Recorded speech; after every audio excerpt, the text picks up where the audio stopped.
Bonjour ou bonsoir et bienvenue à ce show exceptionnel de Aurora. Show exceptionnel car avec vous les shows sont toujours exceptionnels mon cher. Comment allez-vous mon cher Vianney ? Bonsoir, bonjour ou bonsoir à toutes et à tous. Bonsoir à vous également mon cher Félix. Mais pas bonsoir à la personne qui arrive actuellement au ring pour lancer ce show Aurora parce que je n'ai pas envie de lui dire bonsoir tout simplement. On lui dit pas non plus bienvenue à Camus mais on vous dit bienvenue à toutes et à tous au volume 8 de Aurora Wrestling. Et oui, comme d'habitude, pas le temps de niaiser, pas de temps à perdre. Tout de suite avec Aurora, on va dans le vif du sujet. Et le vif du sujet ce soir, c'est une ouverture avec non moins que le match pour le titre principal de Aurora, qui verra donc s'affronter Camus, rentrant tout fringant actuellement sur le ring, face à l'actuel champion. Donc là, si j'ai bien compris, on lance le show avec le match pour le titre principal de Aurora, direct, pas le temps de niaiser comme disent les jeunes. Et oui, effectivement, pas de temps à perdre, nous allons directement à l'essentiel, tandis que Camus salue le public, lui qui a remporté cette opportunité d'une manière discutable, dirions-nous, mais ça reste une victoire. Pas autant discutable que l'expression pas le temps de niaiser que plus aucun jeune n'utilise, bien sûr, vous l'aurez compris.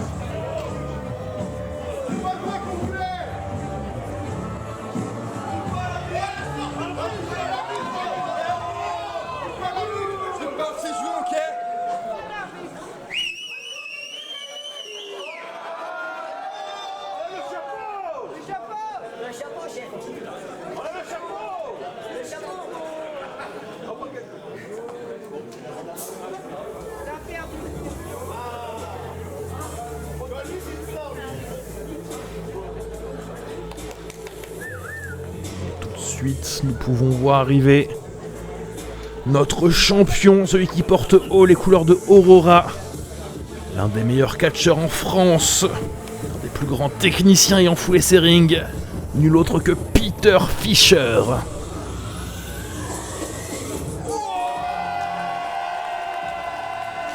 Oui, Peter Fischer qui est lui aussi plus habitué à la place de main eventer qu'à cette place en ouverture d'un show Aurora, mais qui est bien déjà présent pour défendre ce titre suprême de Aurora Pro Wrestling, lui l'artiste des rings.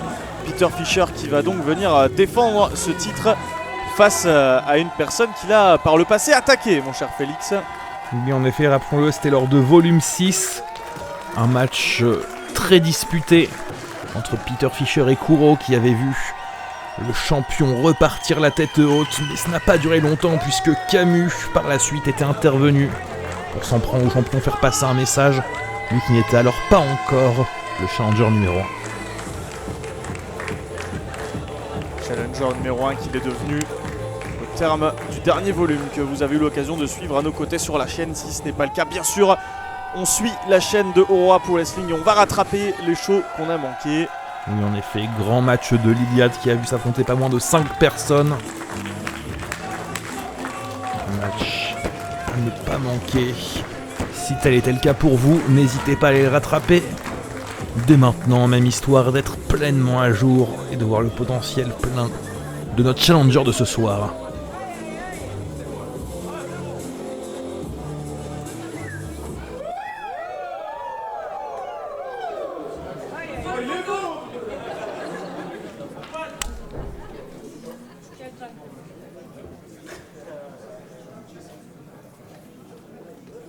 Elle dit pas bonjour. Attention, hein. Elle dit pas bonjour. Alcooli. Oh. Alcooli. Elle peut dire bonjour.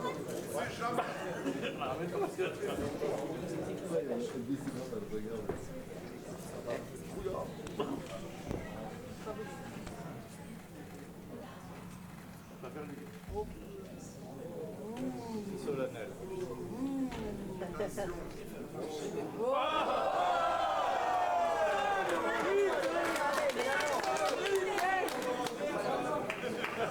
Ça fait mal à l'égo ça. Mesdames et messieurs, vous l'aurez compris, ce match est un match pour le titre Aurora.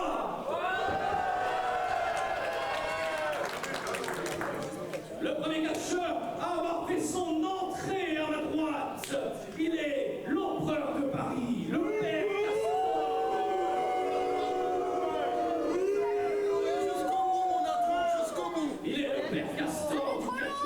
C'est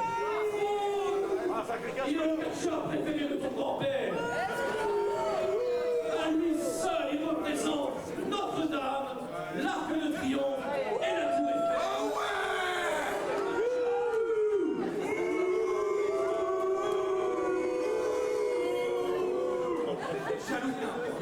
On va faire le grand là-bas. Vas-y, Peter, entre lui, c'est quoi comme ça? C'est quoi le braquage?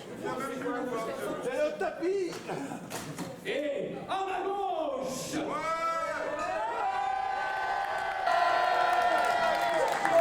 il est toujours très actif sur le circuit. Il est actuellement le champion de Ora Pro Wrestling. Il pèse 94 kilos. 1m75. On le surnomme l'artiste. Mais applaudit Peter Fish.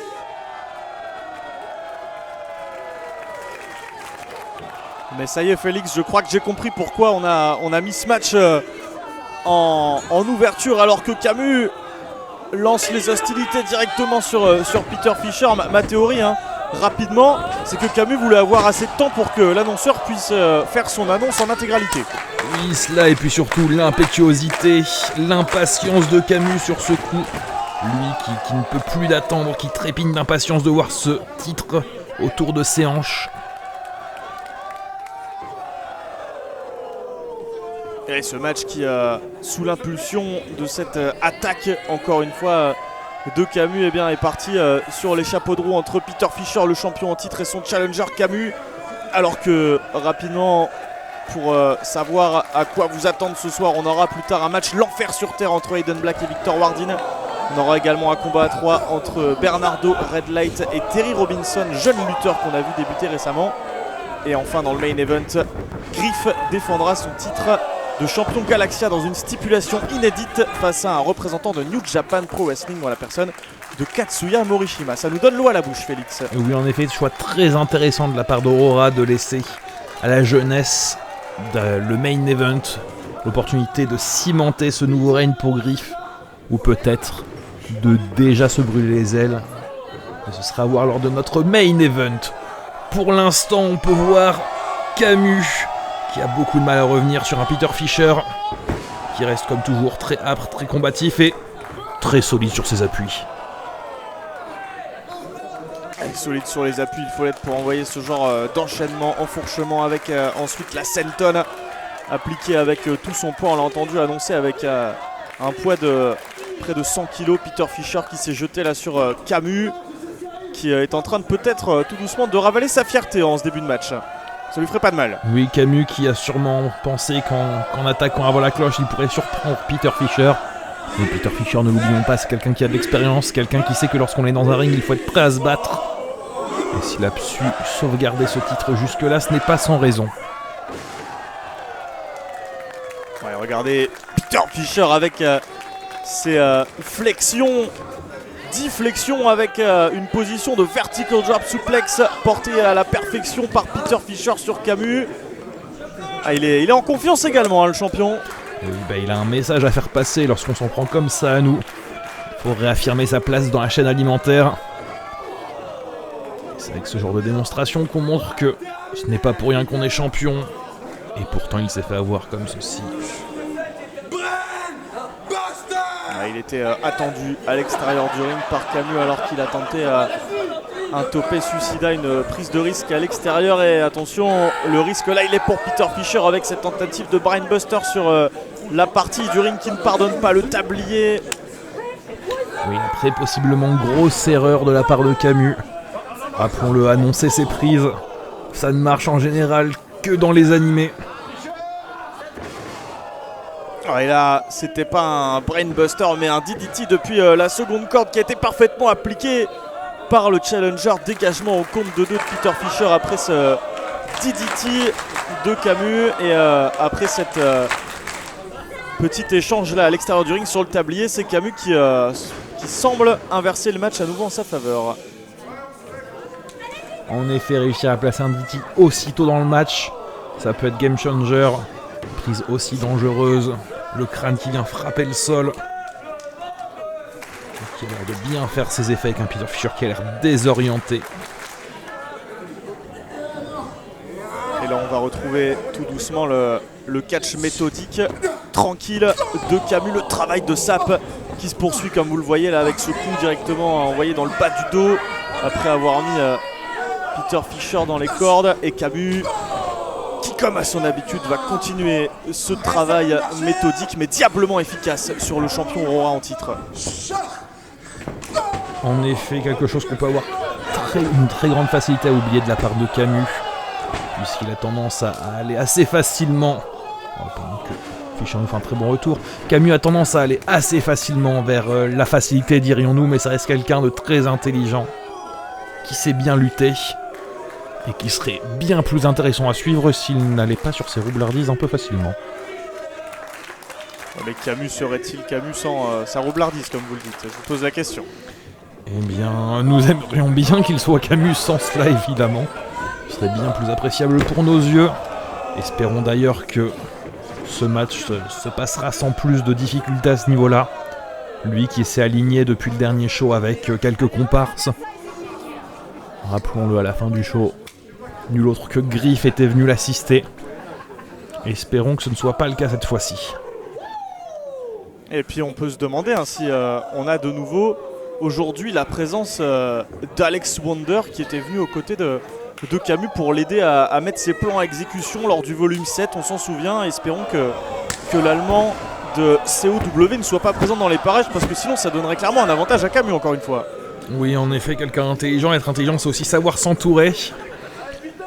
Mais rappelons-le, dans le catch, il y a des règles et nous aimerions bien les voir respectées ce soir.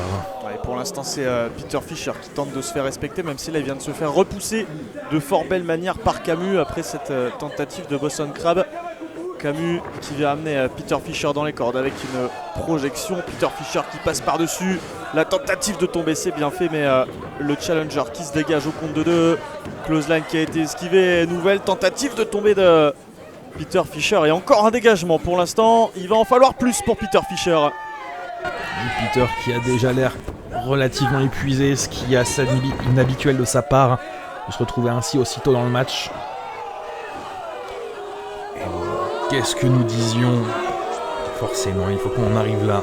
Et on parlait de la roublardise de Camus qui pourrait arriver à ses fins là avec ce coup dans les parties intimes porté par Camus après avoir pris le temps de mettre l'arbitre dans le coin, là où il ne pouvait pas voir ce qui se passait derrière le challenger. Peter Fischer s'est dégagé et là Camus est en train de peut-être faire une erreur en revanche. En effet, une erreur qui paye cher. Magnifique dropkick de la part de Peter Fischer.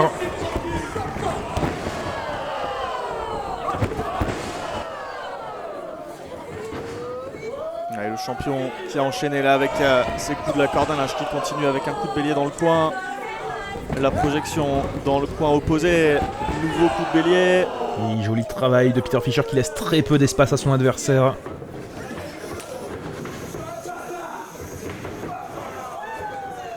Et la vitesse encore combinée à la puissance, la force de frappe de Peter Fischer. Est-ce que ce sera suffisant après ce big boot dégagement de Camus au compte de 2? Peter Fischer qui ne s'est pas démobilisé après ce coup bas porté par Camus.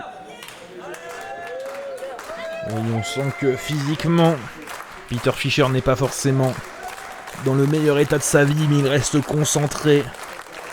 Ce DDT qui lui est monté à la tête bien vite, je pense. Mais malgré tout, c'est un champion. Il sait que ça ne s'arrêtera que quand les épaules de son adversaire sont arrivées au sol. Et joli contre de Camus. Ouais, Camus intelligemment qui est venu placer les genoux pour contrer cette swanton portée par Peter Fischer. Est-ce qu'elle va pouvoir en finir? Camus qui vient d'écraser la tête de Peter Fischer au centre du ring et dégagement du champion au compte de 2. J'ai cru qu'on allait couronner un nouveau champion pour ouvrir ce show. Oui, en effet, on était passé si proche. Et c'est ça qu'on veut voir de Camus. Ce catch intelligent. Savoir se placer au bon moment, aller chercher les opportunités. Là, sur ce genre de choses, ça aurait pu être une victoire acceptable, dirions-nous. Nice Angel's Wings qui était parfaitement exécuté par par Camus, mais ça n'a pas suffi pour venir à bout du vétéran français Peter Fischer, qui a dû répondre là, avec ses atémies. Est-ce une bonne idée pour Camus d'aller dans ce genre de duel face à Peter Fischer? Je suis pas certain. Avec Camus, bien souvent, ça reste une question d'ego. Et une nouvelle fois, ça risque de lui monter à la tête. Jusqu'à maintenant, ça l'a beaucoup parasité, mais ça ne l'a pas empêché de gagner. Mais cette fois-ci, c'est un morceau énorme qu'il a devant lui. Et c'est quelqu'un qui a plus à défendre que jamais avec ce titre en jeu. La prise de vitesse une nouvelle fois de Fischer, mais il a été suivi intelligemment par Camus, qui va prendre de la vitesse de son côté.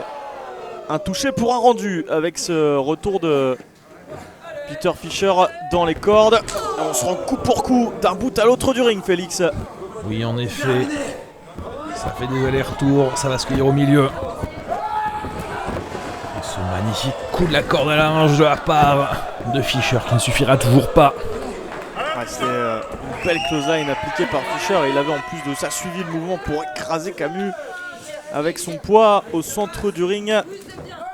Et ce diable de challenger qui revient toujours au combat, qui continue de se dégager. Fischer qui tente d'amener ce public avec lui pour se jeter encore sur Camus dans le coin avec un coup de bélier.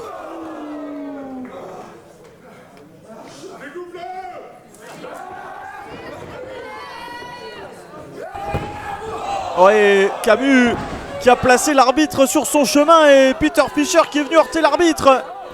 Oui, nous voilà désormais sans arbitre.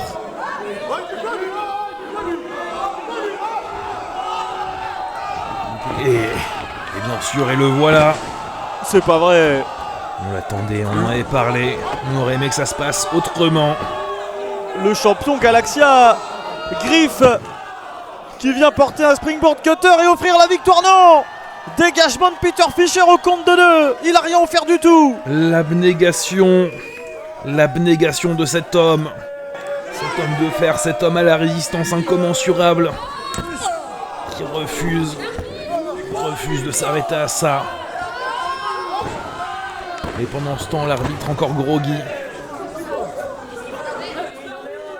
Et on va travailler à 2 pour Camus et Griff, qui sont fiers de ce qu'ils sont en train de faire alors qu'on n'a même plus d'arbitre dans ce match. Dans ce match, c'est un bien grand mot de parler de match à mon avis. En effet, plus d'arbitres, plus de règles. Bien trop de personnes impliquées sur ce... Je ne sais même plus comment appeler cette situation. Ouais, mais attention parce que Peter Fischer, il en a connu ce genre de situation à l'époque où il formait l'équipe, les artistes aux côtés de Luca Di Leo. Des situations qu'il a dû gérer de 1 contre 2. Il sait faire, il vient de nous le montrer. Et est-ce qu'il va pouvoir terminer le boulot?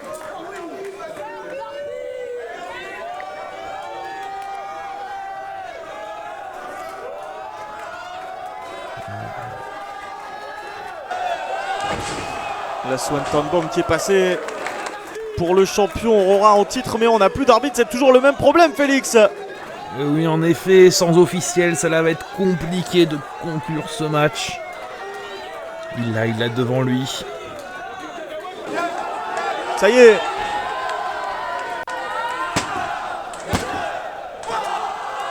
Oh, et quoi? Mais qu'est-ce qu'il fait, lui?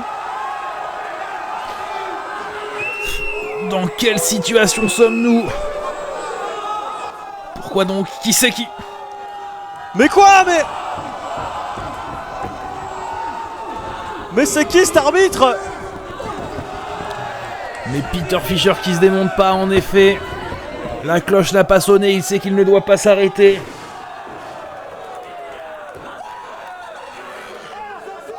Non mais si on peut même plus faire confiance aux officiels, où va-t-on, Félix, alors que Camus est de retour avec la ceinture dans le dos de Peter Fischer? La droite du champion en titre qui se laisse pas démonter malgré l'absurdité de cette situation, j'ose le dire, et non! Le coup sur le sommet du crâne avec cette ceinture appliquée avec force et précision là par Camus, c'est pas possible. Et de nouveau, le Angel's Wings qui va passer. Et l'arbitre qui revient à ce moment-là. Nous assistons à une tragédie sous nos yeux, potentiellement la fin d'un règne, une fin honteuse, une fin infamante. Un début de règne dont personne n'a de quoi être fier. Mesdames, messieurs, ce soir, vous avez un nouveau champion. Le champion et son nom est Camus. Attention, vous allez commenter la suite du show tout seul. Hein. Moi, je peux pas rester après ça. Non, je pense que nous ne commenterons même pas. Nous allons laisser les choses se défiler puisque c'est honteux. Je n'ai même pas envie de continuer. Camus dans le combat d'ouverture de Aurora Volume 8 vient tout simplement aux yeux du monde de voler le titre de champion Aurora. Métal Hurlant qui semblerait être le nom de cette association. Association qu'il ne me tarde pas de voir se développer.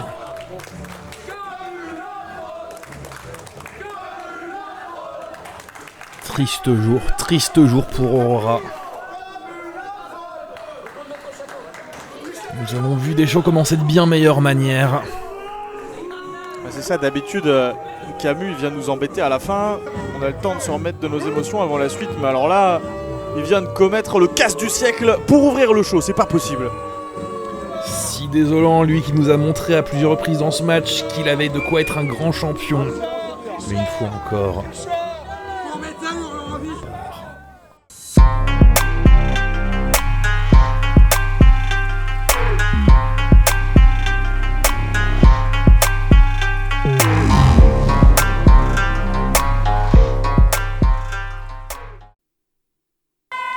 Et voilà déjà de quoi nous faire changer d'avis. Nous n'avions pas envie de continuer.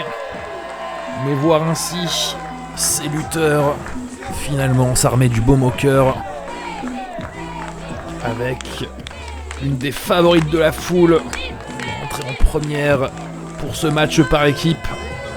Nul autre que Céline Faéry.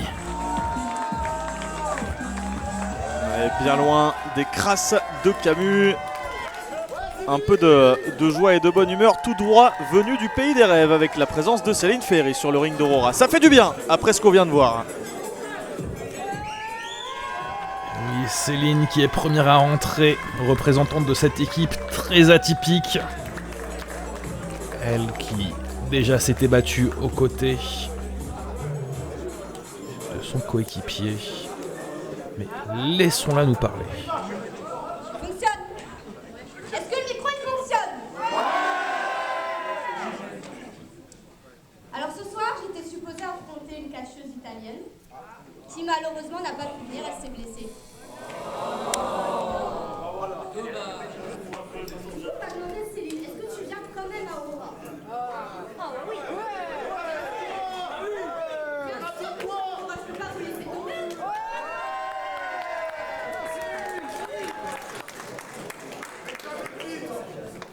Vous savez quoi, ça fait un moment qu'on n'a pas vu ça. Un open challenge. On a l'arbitre. On a le public. Open challenge. Eh bien, on a, semble-t-il, un Open Challenge de Céline Faéry qui a été lancé et...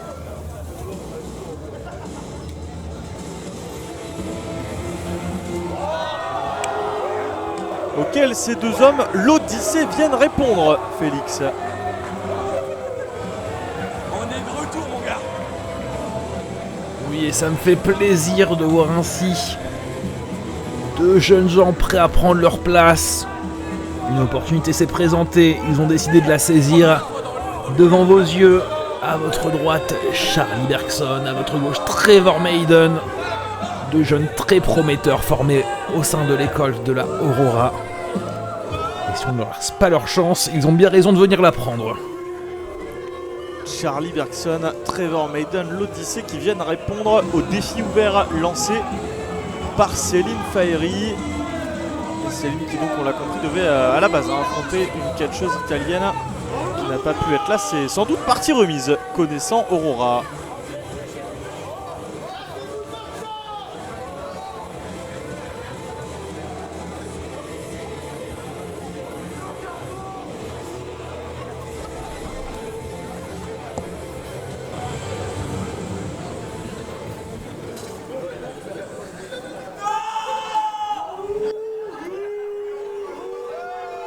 toujours. Hein.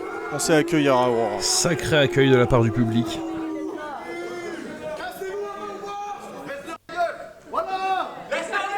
En même temps, il s'attendait à quoi? Il vient d'interrompre Céline. Mesdames et messieurs,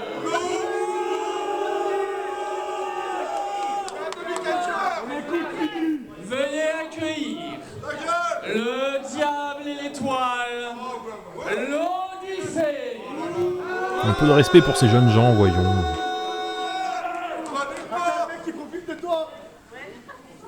Céline, tu viens ici faire un open challenge. Tu penses que tu peux te permettre de venir sur le ring d'Aurora? Ah oui, oui. Le ring où l'Odyssée, n'en déplaise aux rageux, est invaincu pour le moment dans cette année?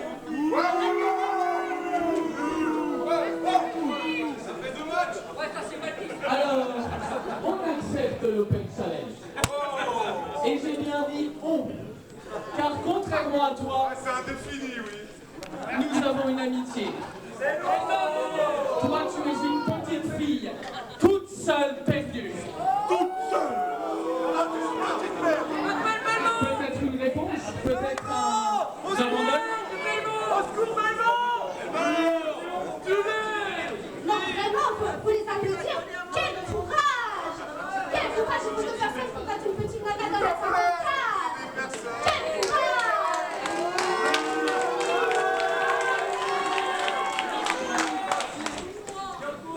Mais c'est marrant, on a vous parler d'amitié, d'association, tout ça. Et la dernière fois, je crois que j'étais associée à quelqu'un et ça a bien marché d'ailleurs.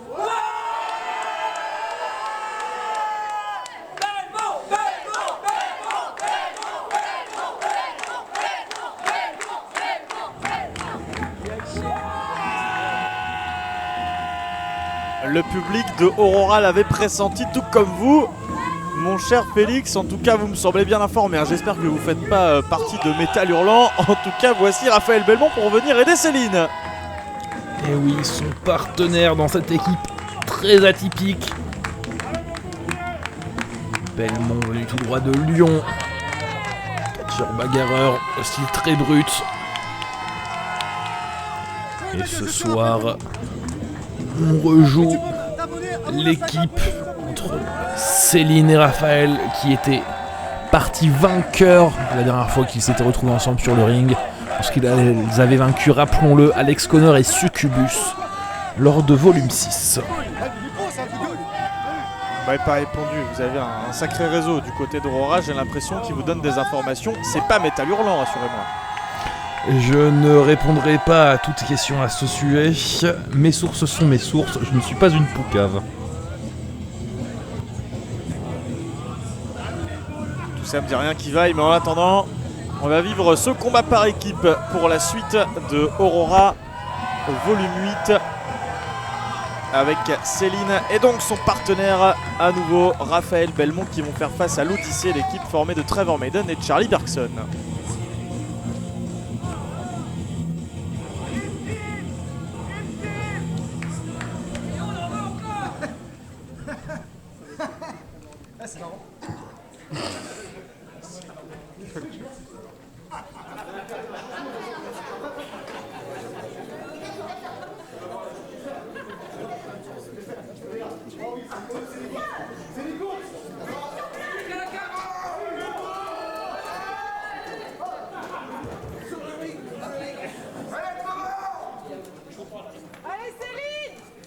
Mesdames et messieurs, ce match est un match par équipe.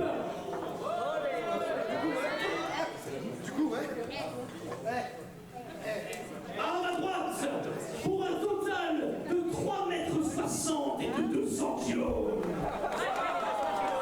Souhaitez la bienvenue à Charlie Bergson, l'étoile, et Trevor Maiden, le diable. Bienvenue dans l'Odyssée. Vous aurez remarqué qu'on a annoncé l'Odyssée avec une taille et un poids cumulé, mais qu'on n'a pas précisé qui représentait la majorité de ce poids et de cette taille. Disons que il y a des gabarits qui ne trompent pas.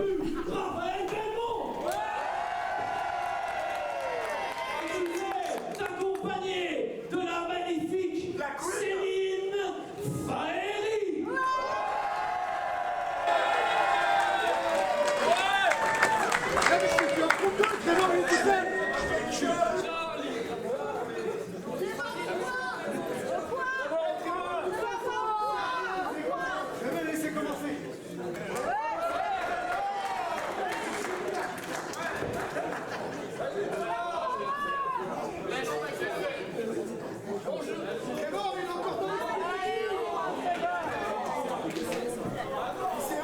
Ensuite, pour commencer, Céline qui fera face donc à Charlie Bergson.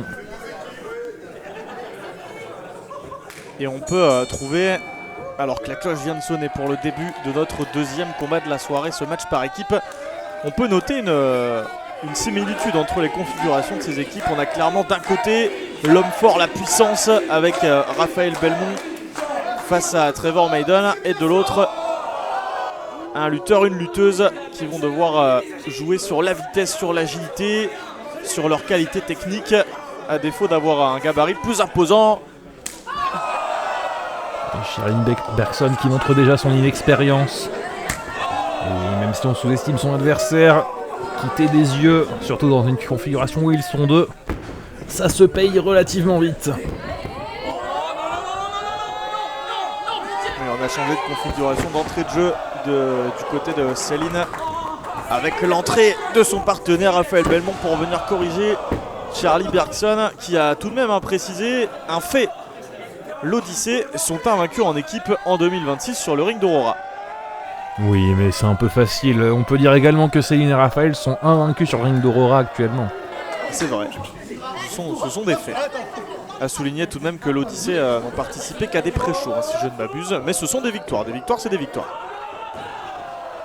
Des pré-shows également, participer à des shows d'élèves ou à d'autres occasions, des épisodes d'émergence, bref.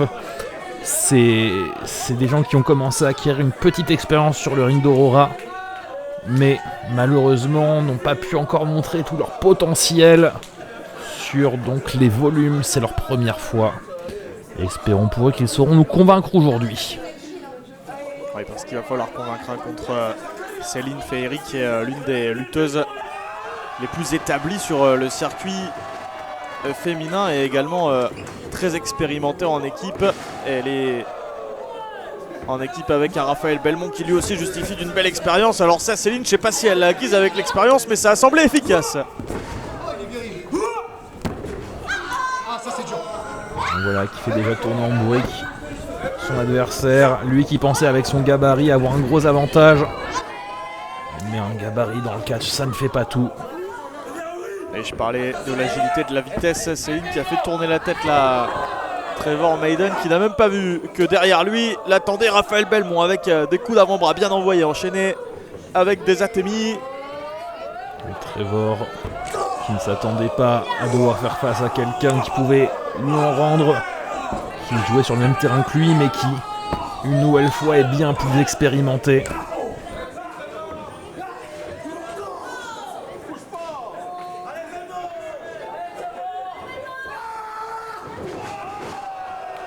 Et le duel des hommes forts de chaque équipe qui tourne nettement et très rapidement à l'avantage de Raphaël Belmont, avec une tentative de tomber après cet enchaînement de coups d'avant-bras terminé avec un beau coup de la corde à linge. Ça n'obtient qu'un compte de 2 pour l'instant du côté de Raphaël Belmont. Et la projection là dans les cordes qui a été bloquée, qui a été contré avec cet envoi à l'extérieur intelligemment malgré son inexpérience. Charlie Bergson qui n'a eu qu'à baisser la corde pour faire passer Raphaël Belmont à l'extérieur. Il y a l'avantage de l'expérience, mais ce n'est pas une raison pour sous-estimer complètement leur adversaire. Après tout, même si ils sont encore très jeunes, ils ont la niaque. Ce n'est pas pour rien qu'ils ont décidé de relever ce défi. Ils ont des choses à prouver, et pour ça ils peuvent être très dangereux.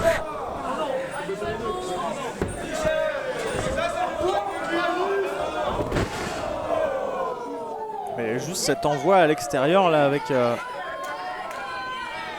ce petit coup bas de Charlie Bergson avec cette corde baissée, ça a inversé la tendance du match en faveur de l'Odyssée pour la première fois depuis le début de ce combat. Et intelligemment, on va faire le changement avec Charlie Bergson qui a eu le temps de récupérer à l'extérieur du ring. Voyons si cet avantage peut rester du côté de l'Odyssée. Oui, en effet, puisqu'on peut déjà voir presque des petites erreurs de la passe de Charlie Bergson qui laisse beaucoup d'espace à son adversaire. Malheureusement, il est bien sonné, il a bien mangé. Et voilà, tout de suite, très bien, revenir dans le coin, garder les adversaires loin l'un de l'autre. C'est ce genre de choses qui va faire la différence.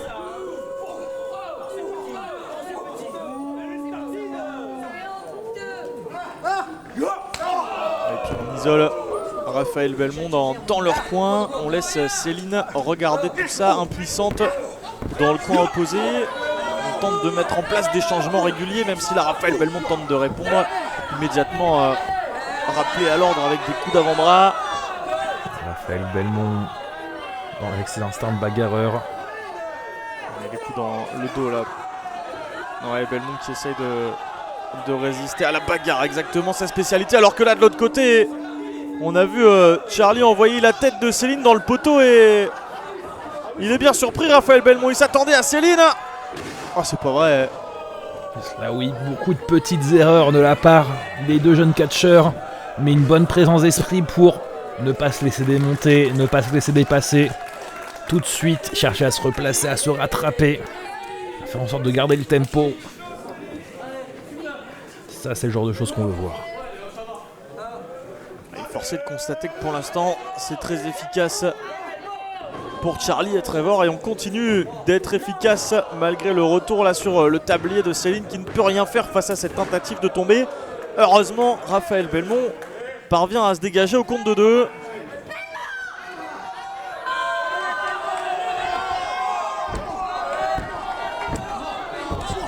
Voilà, ça vient s'acharner sur l'adversaire au centre du ring.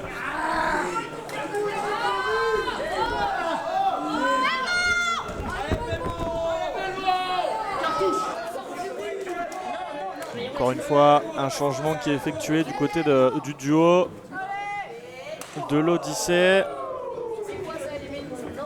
Une bonne présence d'esprit. Ça ne veut pas s'épuiser. Et pendant ce temps-là, on continue le travail sur Raphaël Belmond. On utilise le temps qui est accordé à 2. Mais attention, on a mis trop de temps là à venir provoquer le public à annoncer ce qui allait suivre. Raphaël Belmond qui a pu esquiver cette cannonball. Et là, il y a une ouverture pour faire le changement avec Céline.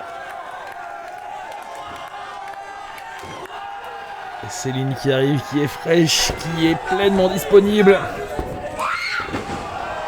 Continue de ne pas se laisser faire.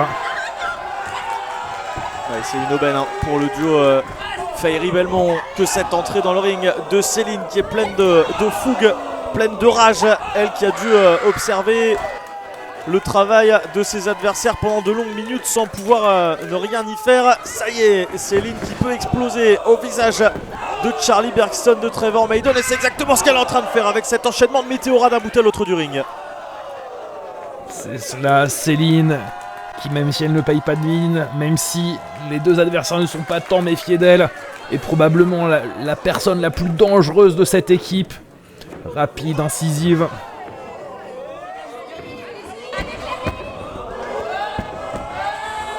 Ouais, superbe, Céline qui fait le tour de Charlie Bergson et qui est en train d'appliquer, en tout cas de tenter de passer cette prise de soumission qui lui a permis de remporter tant de combats. Mais la présence d'esprit de Charlie Bergson avec ce spinebuster en plein centre du ring, le dégagement de la résistante Céline Fairy au compte de 2.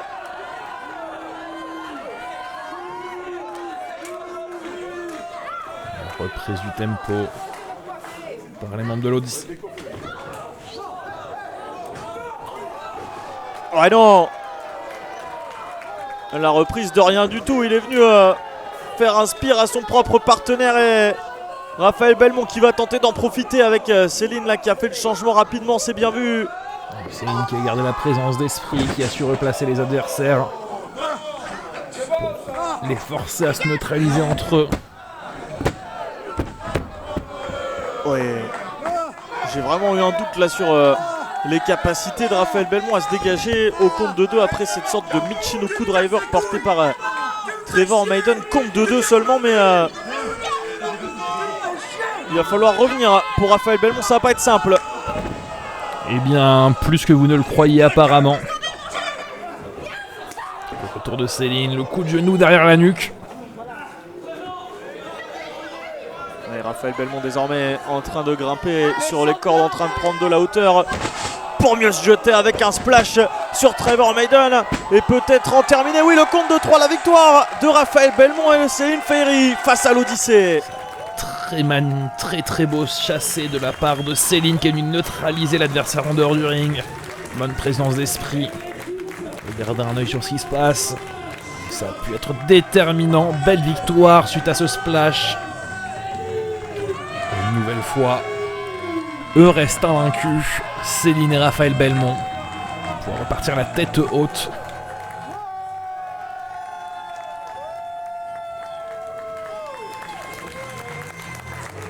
Et oui, ça y est, la stat donnée fièrement par Charlie Bergson et Trevor Maiden n'est désormais plus vraie. Ils ont perdu sur le ring d'Aurora. Et en effet, Charlie Bergson, Trevor Maiden qui malgré tout n'ont pas démérité, ont montré quelques jolies choses. Espérons pouvoir les voir continuer à se développer à l'avenir.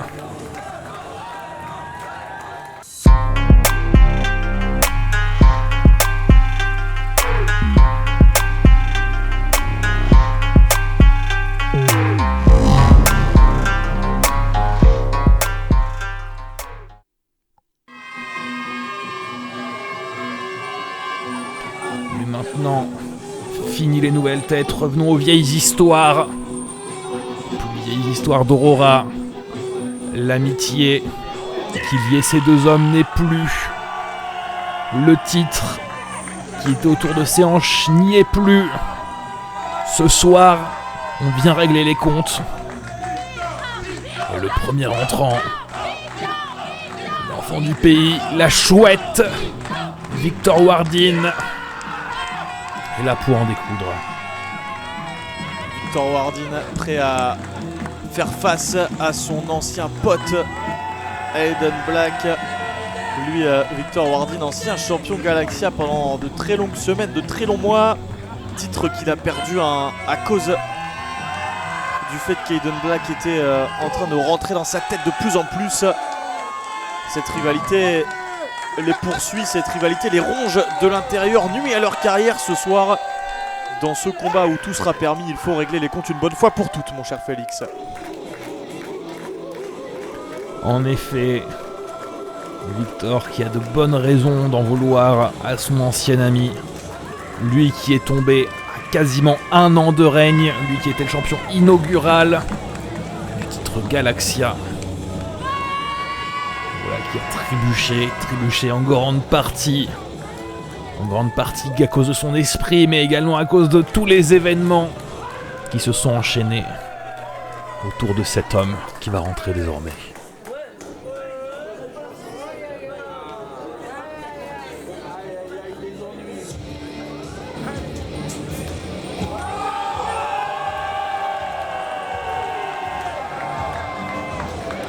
Et voilà l'homme, que dis-je, l'homme, la bête. Celui pour qui plus rien ne va depuis qu'il a échoué encore et encore à conquérir l'or à Aurora. Centipède, Aiden Black. C'est toujours une atmosphère très particulière lorsqu'Aiden Black entre dans cette salle, s'avance vers ce ring, et ce soir c'est encore plus particulier quand on sait l'histoire qui a mené ces deux hommes à en arriver là, en arriver à ce combat titré l'enfer sur terre. On ne sait pas jusqu'où ça peut aller, mais connaissant désormais la haine issue de cette guerre fratricide entre Aiden Black et Victor Wardin, on se doute que ça peut aller très loin.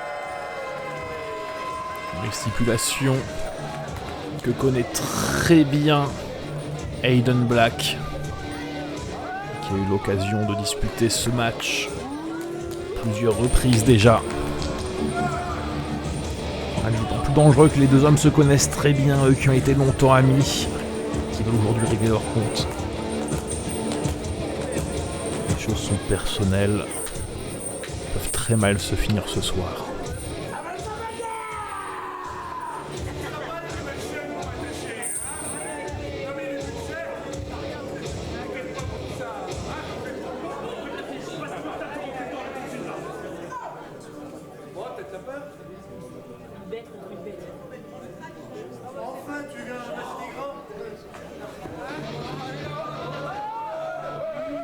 Situation très étrange que nous voyons. Aiden Black qui prend son temps, qui provoque son adversaire, qui est très calme.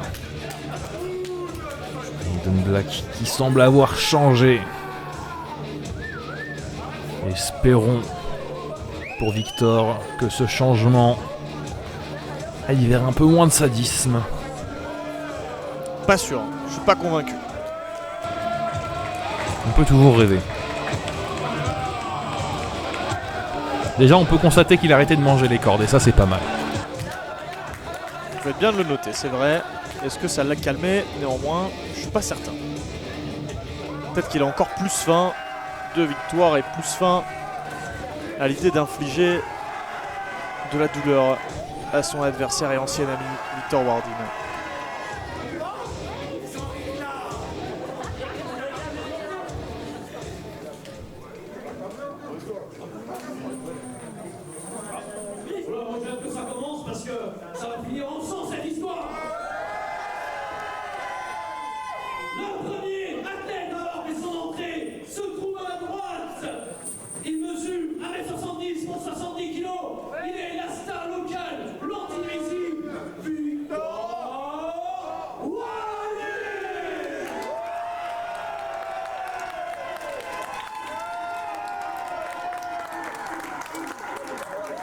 Et à la gauche, il est le centipède.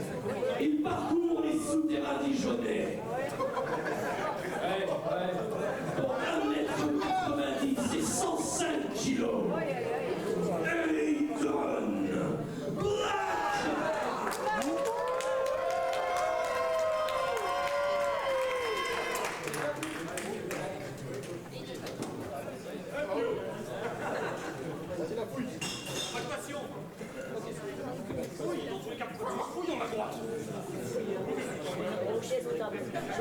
La tension est à son paroxysme dans cette salle. On va pouvoir y aller entre Victor Wardin et Aiden Black. Aiden Black qui se débarrasse de l'arbitre d'entrée de jeu avec un coup de coude derrière la nuque.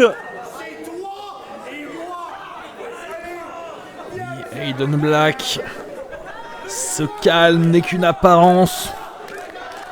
Première occasion, il a décidé de se débarrasser de la seule personne qui peut se mettre entre eux. Il n'y a pas de règle, mais malgré tout, donc ça reste personnel, que personne d'autre ne soit impliqué.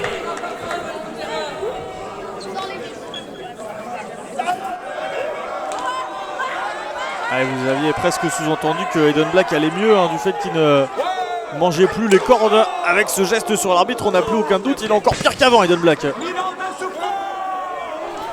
oui, le fait qu'il soit plus calme, c'est simplement que nous aurions dû peut-être plus nous en méfier encore. Car si son esprit semble un peu plus apaisé, j'ai très peur de ce à quoi il peut réfléchir. Est-ce qu'il peut en sortir? Ouais. Avec cette tentative de saut à l'extérieur, Victor Wardin qui s'est pris un coup là de plateau en pleine tête. Alors que ce cône lui est jeté dessus, ce cône qui vous a embêté avant l'enregistrement de ce show. Mon cher Félix, mais tout va mieux avec votre logiciel, tout va bien, on est là. En effet, tout va bien. Tout va bien pour Aiden Black. Il semblerait plus lucide que jamais. C'est bien de ça que nous devrions avoir peur. Donc Wardin déjà est étendu sur le sol, à peine à retrouver ses esprits. Tandis que le ring semble générer des chaises de manière illimitée. Ouais, les chaises, celle-là qui a été envoyée d'ailleurs directement en pleine tête là, de Victor Wardin par Aiden Black qui a bien visé avec cette chaise qu'il avait visiblement préparée. Il a noté le nom de son adversaire du soir sur cette chaise avant de la glisser sous le ring. C'était prémédité de la part d'Aiden Black, on n'attendait pas moins de la part de ce fou qu'est Aiden Black.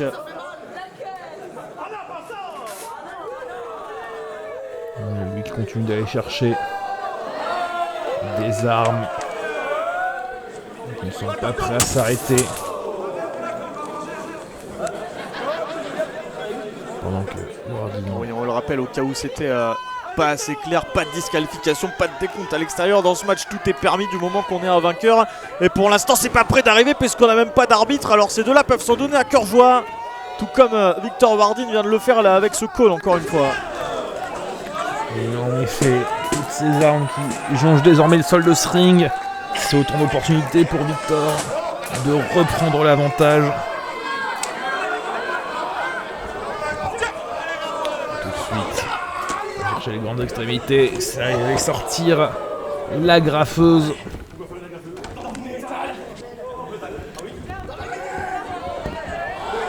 Attention, le contre là de Aiden Black qui vient mettre l'ancien champion Galaxia sur ses épaules pour lui envoyer directement tête la première sur cette plaque en métal qui avait été positionnée auparavant.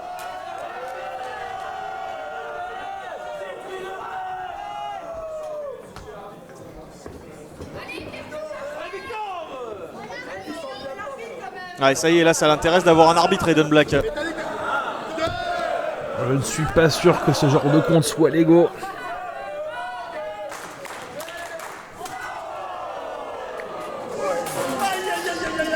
Wardin qui en profite pour mettre un chasse à la caméra.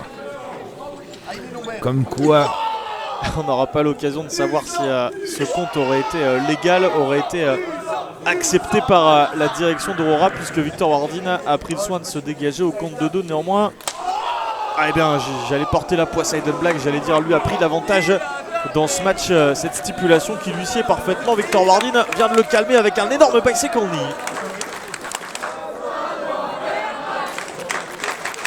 En effet, comme le dit le public, ça doit faire mal. Aiden Black, c'est ce qui le fait vivre, c'est ce qui le pousse à continuer. La douleur est en carburant chez lui.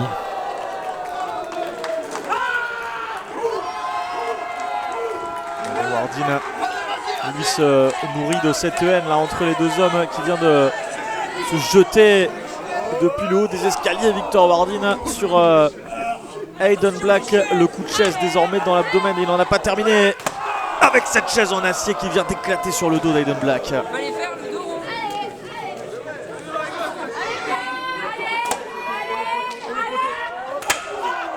Et le retour sur le poteau. Et encore une fois, ça a été rendu directement par Aiden Black avec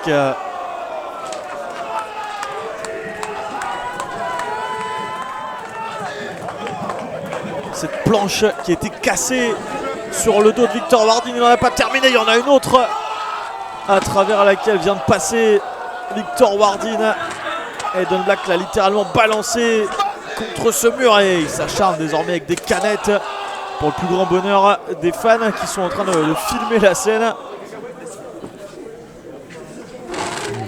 Aiden Black, en effet, qui a su venir préparer, qui semble avoir truffé la salle. Il y a quelques petits props à utiliser pour faire souffrir son adversaire. Étrangement, dans cette confrontation, et je pense bien que c'est la première fois, Aiden semble être la personne ayant le plus la tête froide.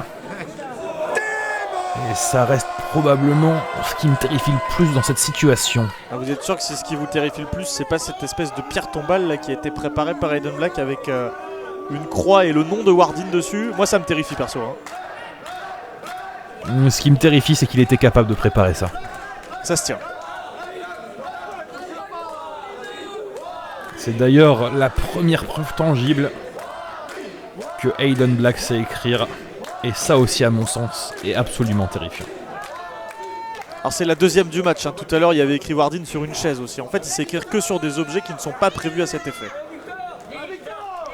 Ce qui est à la fois très spécifique et étrangement utile dans ce genre de situation.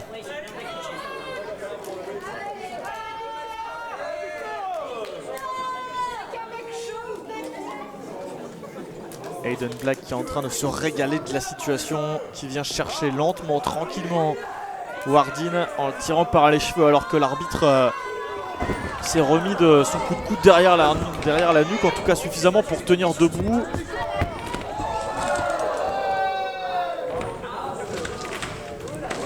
Tout de suite, ça va retourner en dehors du ring. Ah oui, cette cible-là qui a été dessinée par quelqu'un qui n'est visiblement pas fan de Victor Wardin, qui a été utilisé par Aiden Black pendant le match. Et en effet, très bien visé, bien au centre. Belle précision.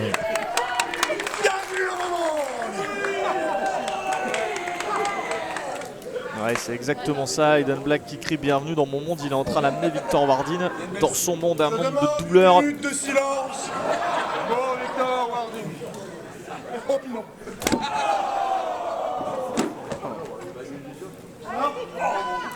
Et voilà, clairement, il est très en contrôle. Plus que jamais. En ascendant complet sur son adversaire et ancien ami. Wardin complètement dépassé par les événements. Je sais pas vous, mais plus ça va, plus je me dis qu'en fait il faut lui redonner des cordes à manger, parce que c'est peut-être ça qui l'a fait vriller d'autant plus, Aiden Black. Là. Et oui, en effet, le Aiden Black un peu bizarre, un peu marrant. Il faisait passer de bien meilleurs moments que ce Aiden Black calme, sadique et étrangement méthodique. Aiden Black qui a tenté d'utiliser à nouveau cette agrafeuse sur le front de Victor Wardin. Wardin qui a réussi à s'en sortir in extremis, mais qui peine à revenir dans le ring alors que Aiden Black est en train de positionner des chaises.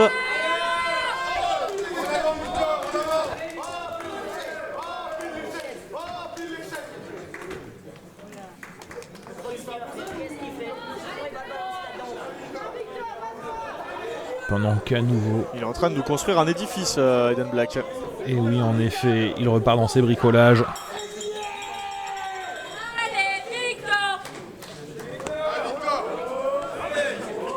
Ça laisse tout de même le temps à Victor Wardin de reprendre ses esprits, de revenir dans le ring. Est-ce que c'est pas une erreur pour Aiden Black là, de perdre ce temps à monter une structure avec des chaises au milieu du ring plutôt que de continuer son travail sur Wardin qui marche depuis le début du match?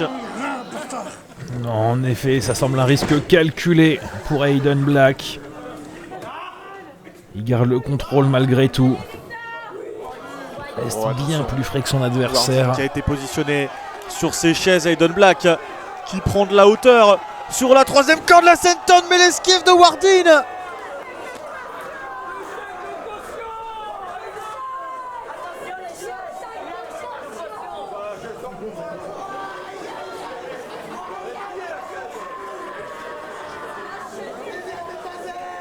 Peut-être l'événement qui va pouvoir retourner complètement le cours de ce match.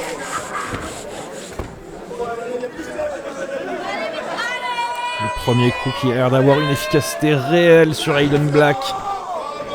Qui se tord de douleur au sol. Et je le disais, peut-être que s'il n'avait pas perdu de temps là, à faire cette structure avec des chaises, peut-être que Victor Wardin n'aurait pas eu la lucidité, la présence d'esprit pour l'esquiver de la sorte.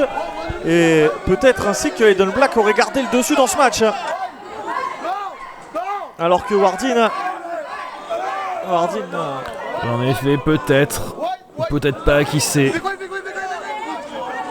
Nous ne saurons jamais parce que ce n'est pas ainsi que se sont déroulés les événements. Permettez-moi tout de même de le penser, alors que Wardin avait une sale idée en tête au niveau de ses tables où est posé le merchandising visiblement.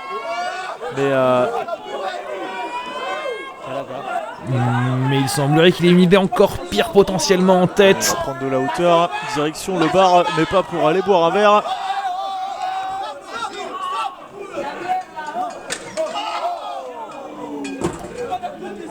Et oui, pourquoi traverser une table si proche du sol quand on peut lancer son adversaire de 1 mètre plus haut? Ce geste là qui a été qui pourrait être fatal à Aiden Black, qui s'est fait casser les doigts par Wardin. La position pour un chokeslam de Aiden Black, la position est dangereuse pour les deux lutteurs.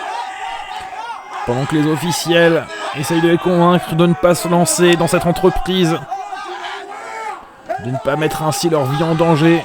Ils y vont à deux, Aiden Black et Victor Wardin après qu'Aiden Black ait hurlé à son adversaire. Tu veux pas y aller seul, on y va ensemble. Les deux hommes qui passent à travers cette table depuis le bar situé plus haut. Quelle image, quelle chute. Et oui, les voilà, ces deux hommes qui ont décidé qu'ils étaient prêts à mettre leur santé en jeu. C'était pour faire souffrir leur adversaire. Maintenant, c'est purement la psychologie. Le premier à se lever aura l'ascendant. Si jamais ils arrivent à se relever, puisque après un coup comme cela, c'est très difficile de revenir.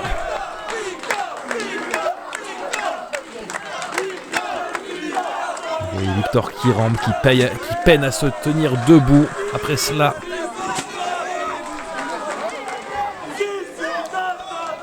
Il est donc parti chercher un nouvel artifice. Ouais, un artifice qui a fait, je pense, une nouvelle fois partie des moyens légaux dans ce match.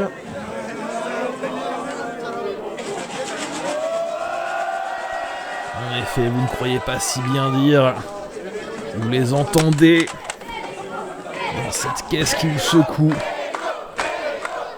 Ces petits objets qu'ils font souffrir au quotidien des milliers de personnes. La nuit, dans des zones très mal éclairées, traînant par terre. Vous sentez cette douleur? Eh bien, eux, ils risquent de la sentir au centuple ce soir. Ouais, la tête d'Aiden Black qui a littéralement traversé le couvercle de cette boîte de Lego. Oui, il a le crâne dur.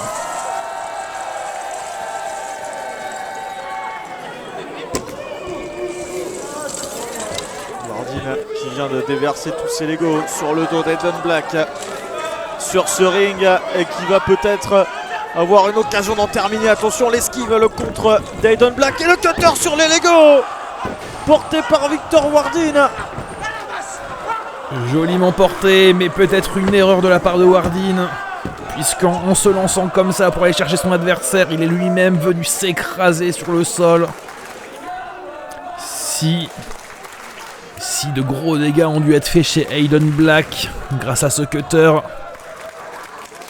Wardin va également ressortir avec quelques séquelles. Ouais, et en plus de ça, ça ne suffit même pas à venir à bout de ce satané Aiden Black qui s'est dégagé du cutter au compte de 2. Wardin qui annonce pouvoir en terminer désormais. Est-ce qu'il va pouvoir emmener Aiden Black? Est-ce qu'il va pouvoir une nouvelle fois? Non! Le contre d'Aiden Black qui vient de le balancer là à travers cette pierre tombale qu'il lui avait confectionnée. Et l'enchaînement d'Aiden Black qui en termine. Non! Dégagement de Wardin au compte de 2. J'étais sûr que c'était terminé, Félix. Oui, en effet, cette prise au milieu du ring semblait dévastatrice au milieu des Lego. Suite à cette pierre tombale traversée. Et malgré tout, la résistance. Ah non! Non! Quel enfer! Aiden Black qui vient à l'enfer sur terre littéralement. Ce match n'a jamais aussi bien porté son nom, imaginez-vous. Une agrafe qui a semble-t-il été plantée dans la langue ou tout au moins les lèvres de Victor Wardin. Le visage, une partie très sensible du corps humain. L'agrafe venue se ficher dans la joue de Wardin, me semble-t-il. Douleur insupportable. Tout de suite, Wardin a compris que il fallait fuir, il ne fallait pas rester. Mais malheureusement, ça laisse le temps à Aiden Black de préparer la suite. Lui qui n'a plus aucune pitié. Qu'est-ce qu'il fait? Il y a encore des combats après. Il est en train de nous démonter le ring, Aiden Black. Et voilà, pour ceux qui se demandaient à quoi ça ressemble un ring de catch, pour ceux qui se disent il y a de la mousse, ça va, et non, regardez, il y a à peine 1 cm de mousse, et tout de suite derrière, c'est les planches. C'est là-dessus que les gens, chaque jour, viennent s'écraser, viennent mettre leur corps en jeu pour votre plaisir. Cette fois-ci, Wardin est directement contre ce sol en bois. Ouais, Aiden Black il est en train de se dire qui tout double.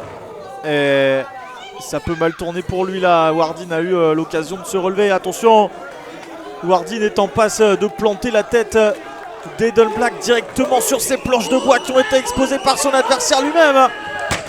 Le DDT de Wardin qui passe sur ces planches en bois. Et oui, Aiden Black, sa tête est dure, le sol l'est encore plus. Mais lui est un dur au mal, puisqu'il se dégage une nouvelle fois au compte de 2 et il en a le sourire, Aiden Black. Oui, la souffrance, rappelons-le, chez lui, est un fuel, est une essence, est un super sans-plomb. Et ce genre de choses lui donne plus de plaisir qu'il ne devrait en être. Ouais, Wardin avec les chaînes qu'Aiden Black avait pris le soin d'enlever en regardant son adversaire droit dans les yeux avant le début de ce match, en lui disant qu'il allait connaître l'enfer. Les chaînes écrasées contre le cou.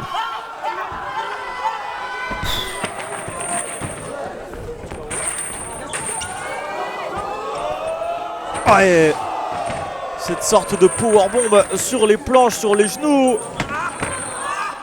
Et l'étranglement. C'est là un peu un mix entre une powerbomb et un pile driver. Vraiment aucune finesse. On vient briser la nuque de son adversaire. Ah, et l'étranglement qui est porté avec beaucoup de violence, avec beaucoup de force, avec cette chaîne qui a été mise entre les dents là dans la bouche de Victor Wardin. Il est en train de perdre connaissance. Victor Wardin, il faut qu'il lâche Aiden Black. C'est terminé la victoire d'Aiden Black dans ce match sans disqualification qui vient à bout de son ancien ami, de son ancien frère Victor Wardin. Ce soir, ces deux hommes sont partis en guerre. Et ce n'est pas un homme qui repart vainqueur, c'est une bête. Voici un nouvel Aiden Black. Bien plus calme, bien plus mesuré, bien plus dangereux. Et qui ne fait pas de sentiments. Satisfait, fier de lui avec ce regard sadique, faussement attendri de Aiden Black.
Les voilà, Métal Hurlant.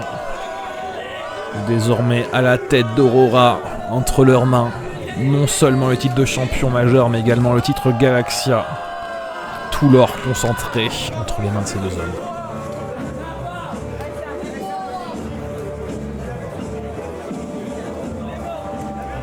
Il est bien plus terrifiant aussi de retrouver Camus sur ce ring avec le titre de champion Aurora dans les mains.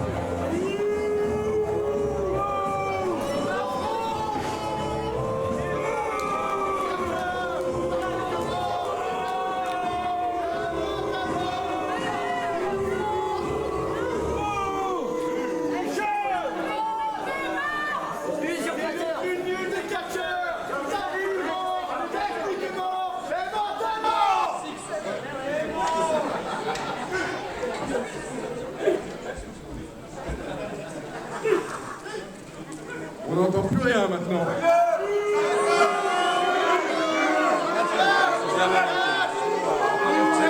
C'est ça votre public, c'est ça? C'est ça que vous dites là? Vous savez plus parler, vous savez plus parler, c'est plus ça. C'est avec une seule répartie, c'est bien.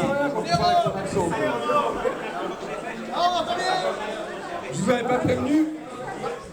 Vous n'avez pas plusieurs shows qu'on vous dit qu'on va dominer?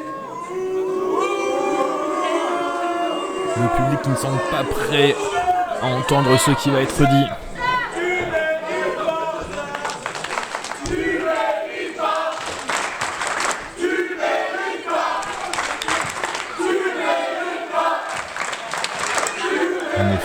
juste les champions ne méritent pas. Je me nourris de vos larmes, les lapins. Après ce qu'on a vu pour ouvrir le show, c'est fortement compréhensible.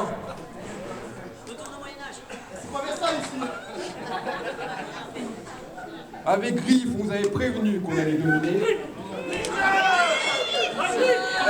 Tu parles pas comme ça de mon griffounet, ok?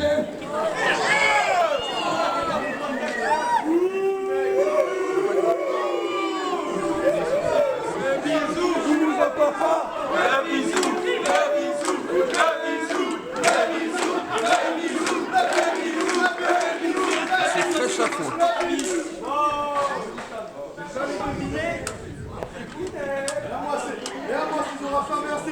Donc je pense qu'il est temps. On peut parler s'il vous plaît.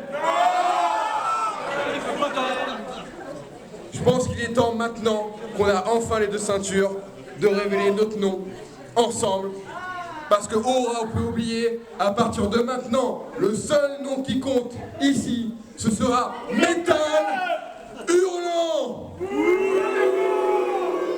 Et oui, en effet, comme nous l'avions si bien deviné, comme il est de tradition dans le catch, si l'on veut porter le nom d'une faction, il faut le mettre sur un t-shirt. Et le voici, il officialise devant nous. Leur association désormais s'appelle Métal Hurlant. Donc, Métal Hurlant a dominé le début du show avec votre victoire de votre champion favori. Un volume 8, un volume infini. J'ai bien dit. Et j'ai une promo infinie, ok?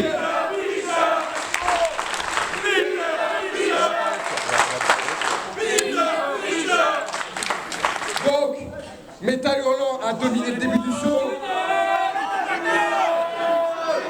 Et le dernier match de ce soir, ce sera avec Griff, le futur du cadre français. Moi, je dis le futur, le présent. Même le futur.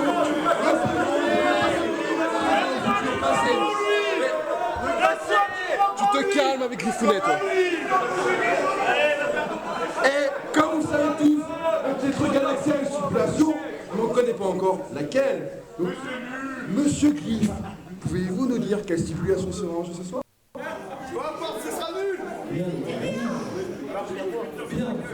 Je vais être clair, simple. Donc. Et précis. Laissez-la parler. Laissez-la parler. Bah écoute, si tu n'entrais pas ce show de merde, je pourrais parler. Donc, la stipulation de ce soir, C'est un match avec sans cassage de camp, avec intervention bien sûr du camus et une camus. C'est non. Mais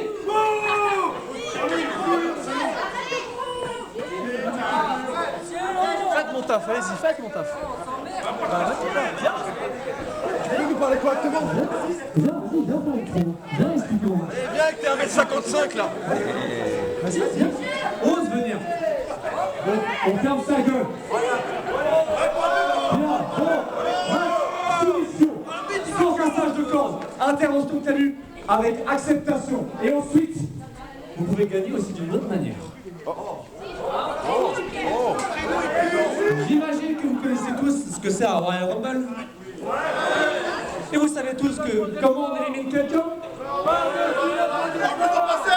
Eh ben, écoutez, cette règle est dans ma stipulation.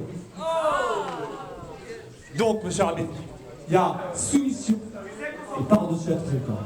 Si les 2 pieds touchent le sol, c'est fini. Voilà Griff qui vient d'officialiser son choix de stipulation pour le titre Galaxia. Titre Galaxia, rappelons-le, le principe, c'est qu'une fois qu'on le remporte, on peut choisir une stipulation dans laquelle sera défendu le titre. Et Griff vient de l'annoncer. Afin de gagner ce titre, il faudra soit soumettre son adversaire, soit le faire passer par-dessus la 3e corde.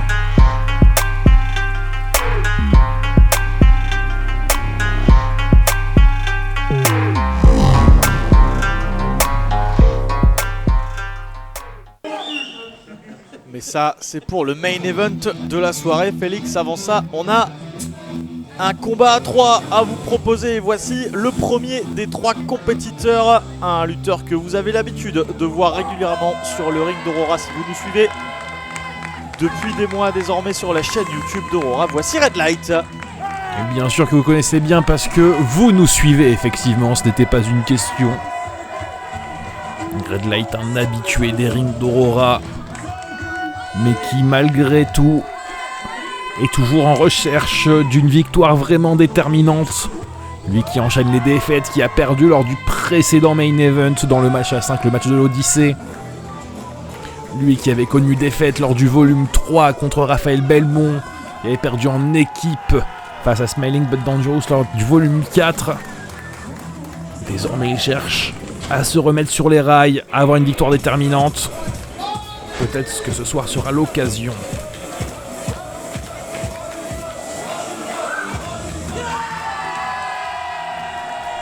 Et en parlant d'occasion, en voici une belle pour ce jeune homme formé du côté de Aurora Wrestling.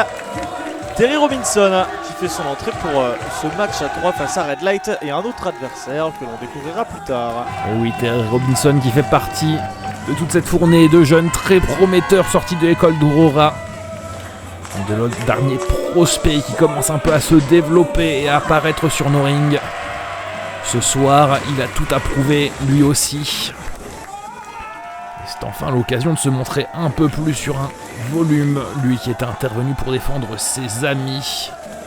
Attaqué par idolâtrie lors du précédent show.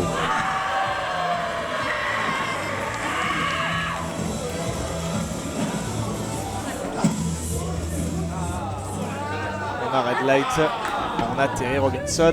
Voici Félix, le 3e participant, qui s'apprête à s'avancer vers le ring. Et oui, en effet, quelqu'un dont vous êtes familier, lui qui commence à beaucoup se montrer en France et à l'international. L'enfant prodige, à jamais le premier élève d'Aurora. Toujours souriant, toujours combatif, toujours prêt à nous offrir de beaux matchs. Et ce soir ne sera probablement pas exception. Le voici. Le jeune, le fringant Bernardo.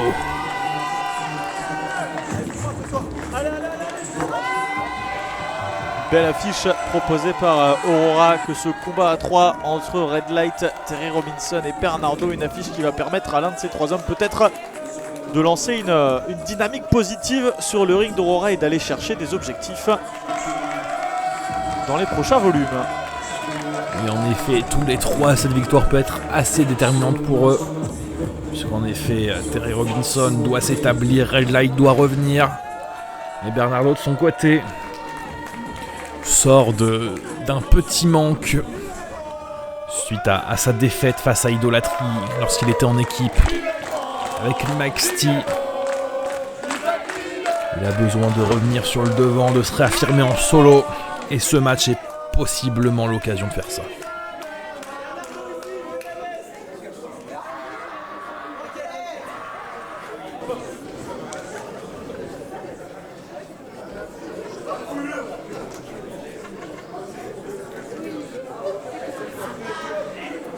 Dans ce match de menace, il n'y a pas de décompte à l'extérieur et pas de disqualification. Le premier catcheur à avoir fait son entrée se trouve juste ici, à ma droite, pour 1m70 de vitesse et 65 kg d'agilité. Il est la lumière de notre soirée, Red Light.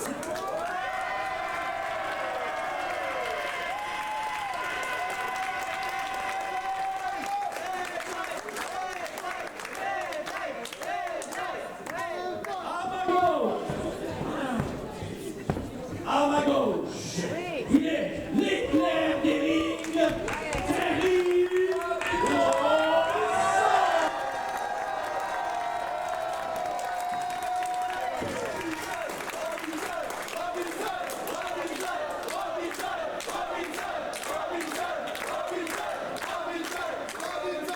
Et enfin, un catcheur que l'on ne présente plus.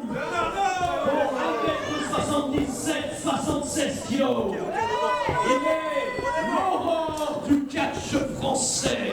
Il sera à jamais le premier.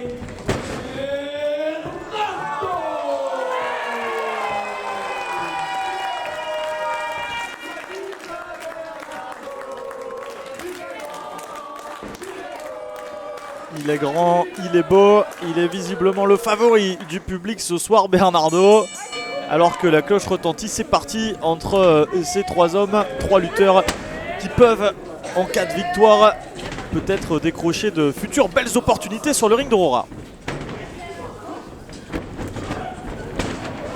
Tout de suite, Red Light, prise de vitesse, qui joue sur ses avantages. Ils sont bien connus, il est rapide, il est agile.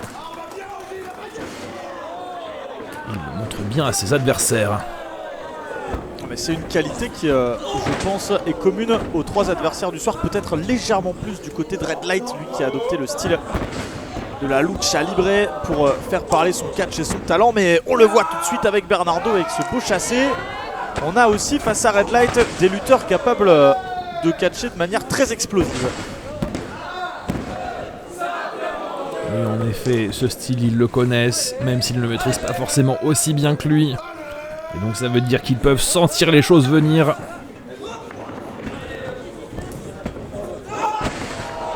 Et faire des bonnes envolées comme celle-ci. Avec Terry Robinson. Ah, j'allais dire Terry Robinson qui vous fait mentir là, avec un super Hurricane Rana que Red Light aurait très bien pu porter lui-même. Et c'est parti entre les deux hommes d'ailleurs, alors que Bernardo est à l'extérieur. Magnifique saut de tête de Terry Robinson balancé par-dessus les cordes par Red Light. Alors ce sera pour notre main event. Si ça arrive à l'un des deux lutteurs, le combat sera terminé. Mais pour l'instant, le match continue. On est bien dans un combat à 3. Le main event arrivera bien assez tôt.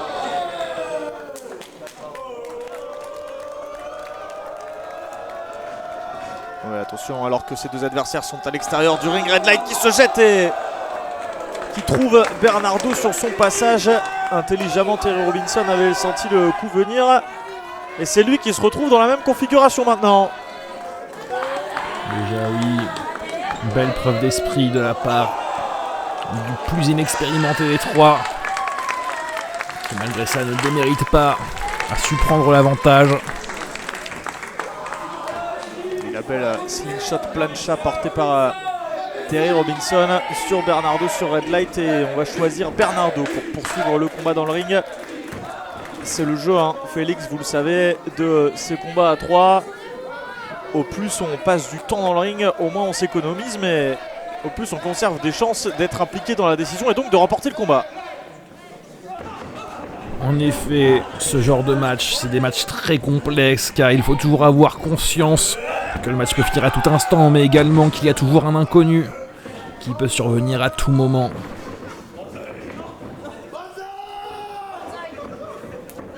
Pour l'instant, on ne se préoccupe pas de Red Light entre Terry Robinson et Bernardo. Les coups de pied dans l'abdomen qui ont été bien appliqués, bien suivis avec une snap souplex portée par le jeune Terry Robinson sur Bernardo. Très propre, très belle enroulée.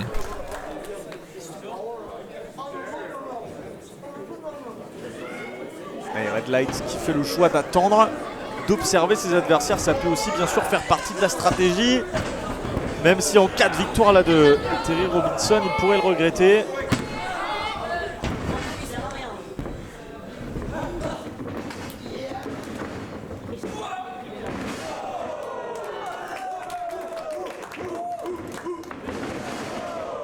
Bel enchaînement de Bernardo avec ses sling blades portés avec beaucoup d'autorité, beaucoup de précision également. Et c'est enchaîné avec un magnifique code red qui a été appliqué avec beaucoup de puissance par Bernardo et ça ne suffit pas pour aller chercher la victoire. Pendant que les encouragements de la foule ne cessent pas.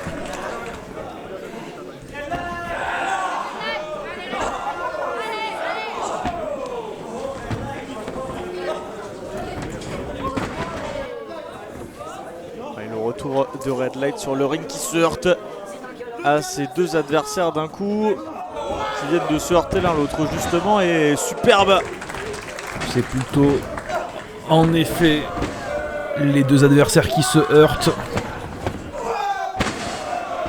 Et la German suplex parfaitement exécutée par Bernardo qui tente de se jeter sur Red Light qui a esquivé. Attention, la planchette bien exécutée par le lutteur masqué. Terry Robinson qui va tenter d'en profiter, pourquoi pas, avec le moonsault. Mais non, ce tombé qui a été interrompu par Red Light, Félix. Il fait ce standing moonsault, il faut l'avouer, qui était de toute beauté. Très joli groupé dégroupé. Grande maîtrise montrée par Terry Robinson.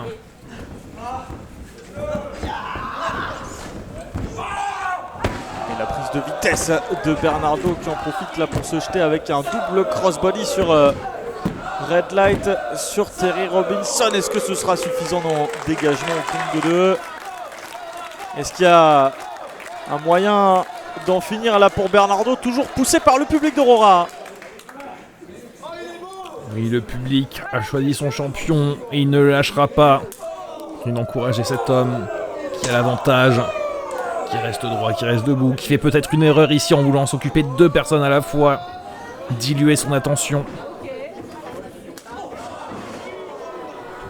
Ouais, superbe ce step-up Enzuguri porté par Red Light sur Terry Robinson pour le mettre hors d'état de nuire. Il va tenter d'enchaîner sur Bernardo. Ça a eu du mal à passer, ça n'a pas eu l'effet escompté, mais peut-être que ce sera tout de même suffisant pour aller chercher la victoire. Non, dégagement de Bernardo. On a vu là cette petite hésitation de Red Light qui lui coûte peut-être une victoire là. Oui, en effet, la prise a eu du mal à passer, mais l'essentiel c'est qu'il ait gardé l'avantage, qu'il ne soit pas laissé démonter. Avantage qu'il n'aura pas su garder très longtemps, malheureusement. Mais non, avec le retour de Terry Robinson sur le ring avec une espèce de springboard cannonball porté sur ses 2 adversaires. Et c'est désormais Terry qui gagne peu à peu le cœur du public ici.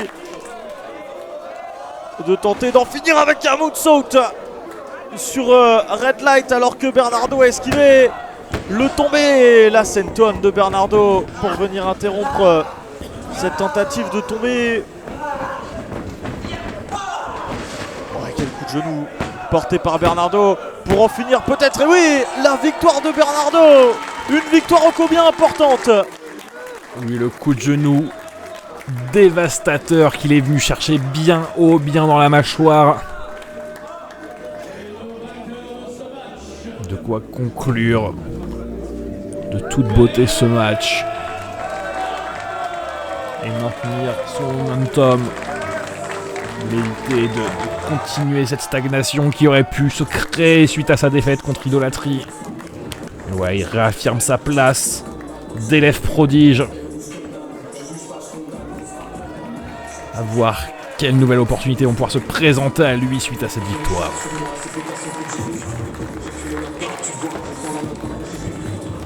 Ouais, on souhaite à Red Light et à Terry Robinson qui ont montré de belles choses dans ce combat également, d'en avoir de nouvelles, des opportunités, mais celui qui a su saisir sa chance ce soir, c'est bien Bernardo.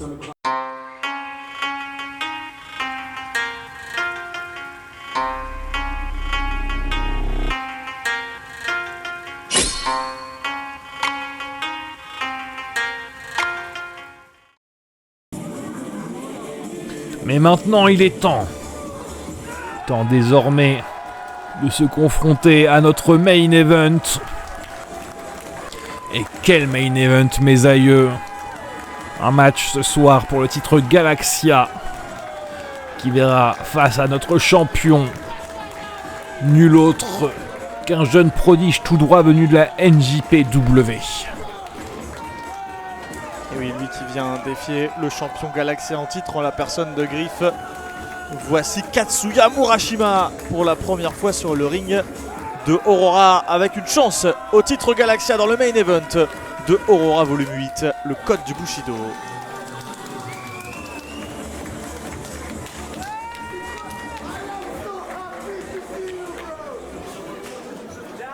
Et puisqu'il s'agit, Félix, du titre Galaxia, on va accueillir le champion en titre. Et oui, champion, rappelons-le, qui a décidé que ce match serait un match ne pouvant être gagné que de 2 manières. Par une soumission ou en projetant son adversaire par-dessus la 3e corde.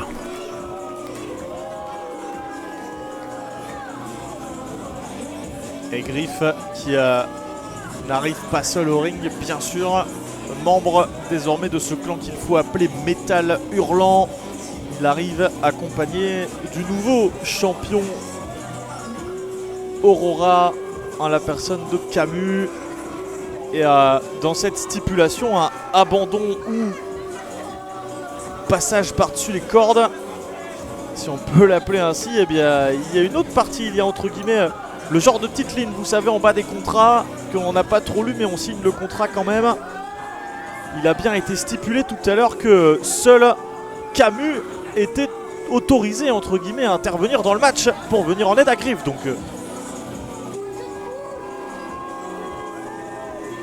oui, Griff qui s'est maintenu une petite assurance.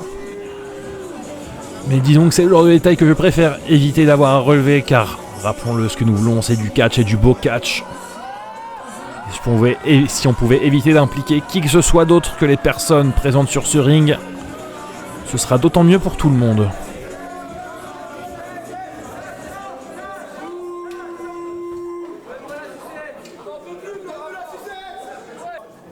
Mesdames et messieurs, vous connaissez la stipulation du match. Ce match est un match avec soumission ou par-dessus la troisième. Ce match est un match pour le titre Galaxia.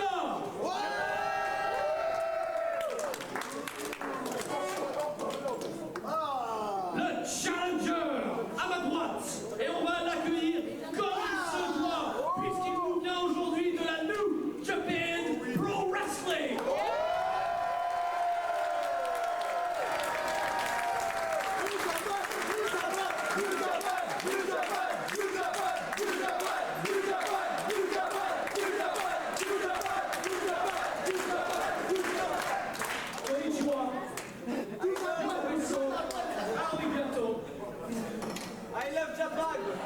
Veuillez faire du bruit pour Katsuya Murashima.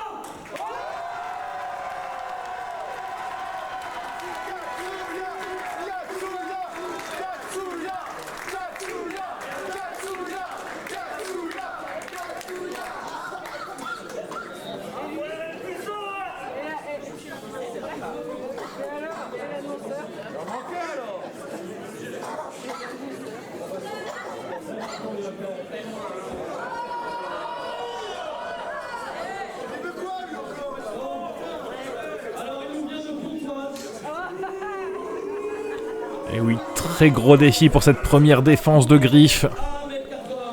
Katsuya Murashima, jeune catcheur formé au sein de la NJPW.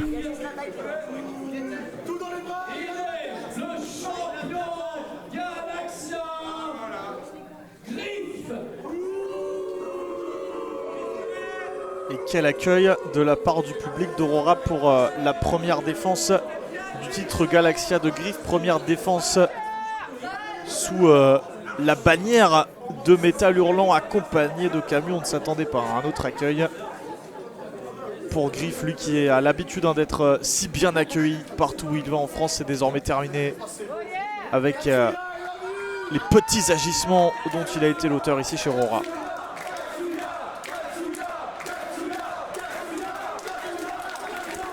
Katsuya Murashima qui fait sa première apparition, mais qui déjà a un très beau soutien de la part du public d'Aurora, qui a conscience de l'honneur qu'ils ont ce soir de le voir devant eux.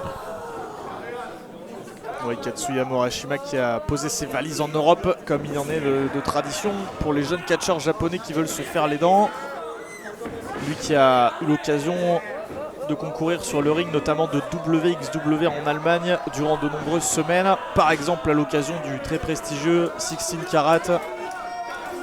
Et Katsuya Murashima qui, pour vous donner une idée, si vous ne le connaissez pas, a déjà partagé le ring avec des noms tels que Tomohiro Ishii, Satoshi Kojima, Tomoaki Honma, Master Wato, Tiger Mask, le Grand Okan, Enare, j'en passe et des meilleurs. L'expérience est déjà là du côté du jeune japonais, on le voit dans ce premier échange. En effet, à peine 4 ans d'expérience, mais déjà plusieurs vies de catcheurs. Et si Griff a quelques années de plus, on peut dire qu'en termes de nombre de matchs, Katsuya lui donne le change. Ouais, c'est assez commun du côté du Japon d'accumuler énormément de combats au Japon qui, dans la majorité des promotions, comme c'est le cas du côté de New Japan Pro Wrestling, fonctionne avec des tournées qui imposent un rythme très intense, mais ça permet à des lutteurs comme celui que nous avons ce soir sur ce ring de progresser de manière exponentielle. En effet, et malgré tout ce soir il vient avec quelque chose à montrer, quelque chose à prouver pour ses premiers pas en France. Montrer que sa réputation qu'il précède n'est pas déméritée, montrer qu'il mérite ce statut. Tandis que Griff, lui, doit toujours s'affirmer en tant que champion. Ce qui risque d'être très complexe au vu des événements. Et malgré son bagage qui est bien fourni, Katsuya Morashima qui arrive ici en qualité de challenger face à Griff qui a eu l'occasion de choisir une stipulation qui n'a, je pense pouvoir le dire sans trembler, qui n'a jamais connu Katsuya Morashima. La stipulation donc choisie par Griff pour défendre ce titre Galaxia, où on peut gagner ce match soit par soumission, soit en faisant passer son adversaire par-dessus les cordes avec les deux pieds qui touchent le sol. C'est vrai, en effet, choix très étrange de Griff. Pas la stipulation que l'on aurait attendue. Mais s'il l'a choisi, c'est probablement qu'il a un plan. En effet, titre Galaxia qui donne un sacré avantage à son champion, puisqu'il lui permet de choisir sur quel terrain l'affrontement va se faire. C'est peut-être l'idée derrière ce plan de Griff, derrière cette stipulation, de désorienter un lutteur aussi expérimenté que Katsuya Morashima avec une stipulation quelque peu farfelue, comme je pourrais la qualifier. Déjà qu'il vient dans un pays dans lequel il n'a jamais catché, en plus de ça on lui met une stipulation un peu déroutante. Peut-être que c'était ça le plan, je sais pas, j'essaie de réfléchir à la place de Griff. Et en effet, un plan, il a intérêt en avoir un bon, parce qu'en termes de gabarit et de puissance, on peut le voir avec ses coups qui font voler Griff. Il y a un sacré avantage du côté de Katsuya.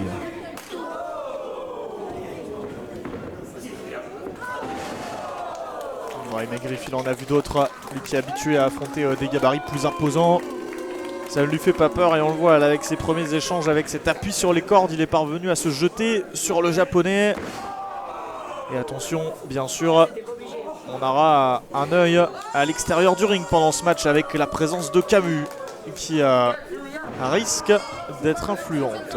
On l'espère pas, bien sûr.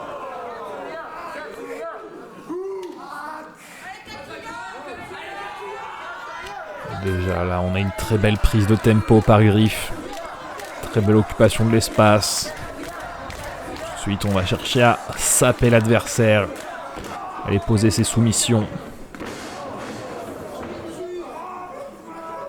Et on semble, du côté du Phoenix, Griff s'attarder sur la jambe droite de Katsuya Morashima. On l'a vu écraser la jambe là, du japonais sur le ring. Peut-être essayer de travailler sur ce point avant de lui appliquer un single leg Boston Crab ou une prise de soumission où la cible serait cette jambe. En effet, c'est un très bon plan de la part de Griff. Oui. Quand on est face à un adversaire. Il a été sauvé par Camus alors qu'il est passé par-dessus les cordes. Griff, Camus qui a pris le soin de tenir la jambe de Griff avant que celle-ci ne touche le sol. Ça aurait été terminé pour le champion. En effet, rappelons-le, il a été précisé lors de l'annonce du match. Pour que le compte par-dessus la troisième corde soit comptabilisé, il faut que les deux pieds viennent toucher le sol. Sauvetage in extremis déjà, dans un match qui aurait pu se finir prématurément. Avec une stipulation qui aurait pu se retourner complètement contre le champion.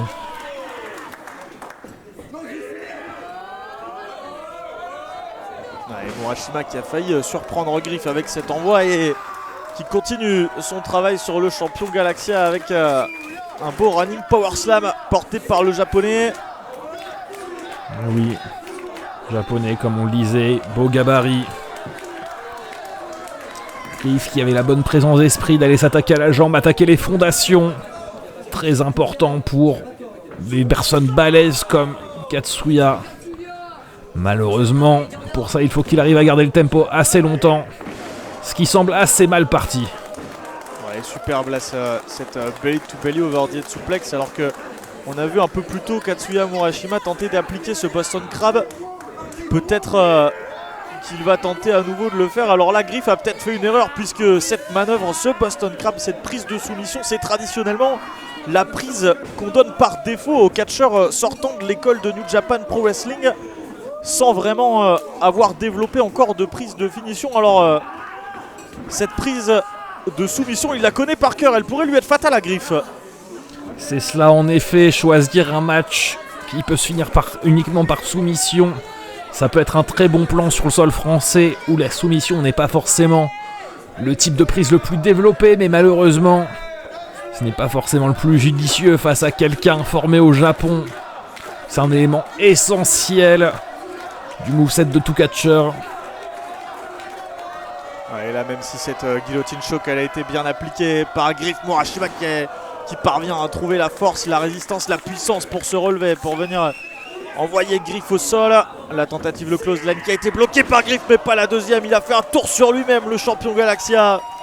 La puissance impressionnante de Katsuya. Vraiment, lui qui arrive à arracher Griff encore et encore du sol avec une aisance terrifiante. Et Griff qui est venu chercher loin du sol justement Katsuya Murashima là sur cette seconde corde pour tenter de l'amener. Camus qui donne ses consignes à son partenaire désormais de métal hurlant. Et on est presque là sur un étranglement sur la seconde corde de Griff.